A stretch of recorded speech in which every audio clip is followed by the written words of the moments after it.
Nanti mungkin dilengkapi dengan teman-teman dari kuasa hukum ya. Saya cuma hanya bisa menyimpulkan aja. Walaupun itu jauh dari harapan kita sih.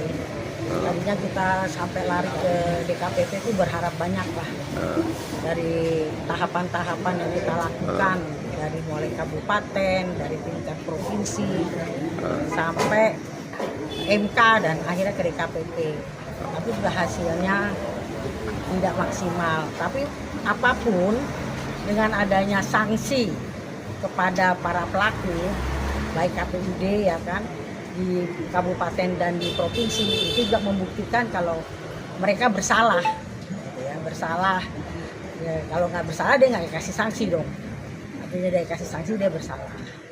Dan tadi dibacakan bahwa betul ada pemindahan suara, saya Gerindra ke Satrio, terus ada yang ke Desi Ratnasari di Cikidang, di Nyalindung dan di beberapa kecamatan. Terus ada juga yang tidak diproses oleh KPUD, permintaan dari PDI Perjuangan sekian kecamatan tapi hanya dilakukan sekian. Nanti Pak Heri apa Pak Info bisa melakukan dari pengacara-pengacara kita.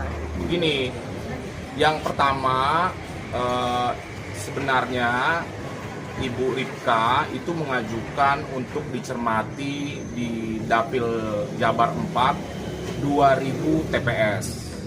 Tetapi penyelenggara waktu itu menolak untuk melakukan uji petik terhadap 2000 TPS tersebut, sehingga kita ajukan desakan untuk dilakukan uji petik tambahan. Akhirnya dikabulkan, tetapi tidak 2000 TPS yang dikabulkan. Yang dikabulkan hanya 12 TPS. Dari 2000 TPS.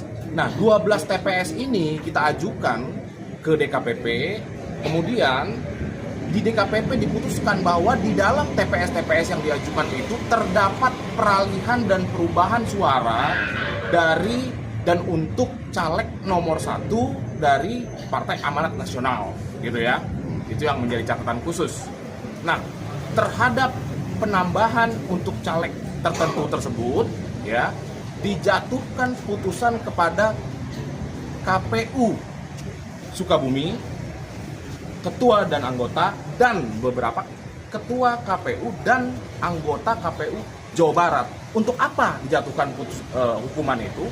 Dijatuhkan hukuman bahwa tidak ada kredibilitas pemilu di Dapil Jabar 4 mengenai pemilu legislatif, sepanjang pemilu legislatif yang waktu itu mengorbankan Ibu Ripka sebagai salah satu pasangan calon. Kenapa?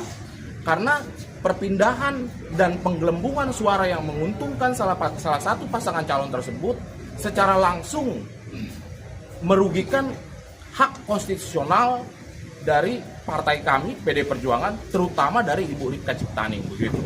Tentunya akan ada langkah selanjutnya, nanti akan kami kaji setelah putusannya, amar putusannya bisa kita terima, nanti berdiskusi juga dengan Ibu Ripka, apa langkah-langkah selanjutnya. Tetapi yang ingin kami pastikan bahwa pencarian keadilan terhadap kehilangan suara-suara yang sudah diberikan kepada Ibu Ripka tidak terhenti sampai di sini. Gitu.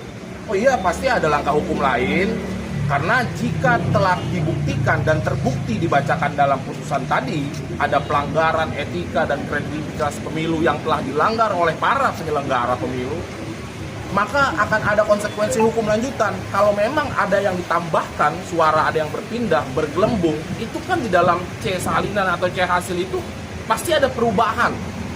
Perubahan-perubahan itu apakah bisa ditafsir sebagai satu delik dan kejahatan yang mungkin terpisah dari proses hukum ini, itu yang nanti akan kami kaji, apakah bisa menjadi objek laporan selanjutnya. Karena kami meyakini ada perubahan, penggelembungan yang terjadi itu dirubah secara literal, gitu. Dan itu adalah akta otentik yang seharusnya dilindungi oleh penyelenggara pemilu, bukan malah penyelenggara pemilu diduga merubah apa yang telah tertulis sebagai suara rakyat tersebut, gitu. Cukup ya? Cukup. Pengadu untuk sebagian. 2.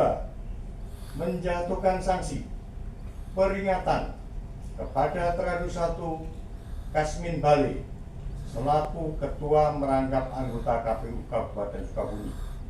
Teradu 2 Budi Ardiansah. Teradu 3 Abdullah Ahmad Mulya Safi. Teradu 4 Rudini, Teradu 5 Samimun, masing-masing sebagai anggota KPU Kabupaten Sukabumi terhitung sejak putusan ini dibacakan. 3.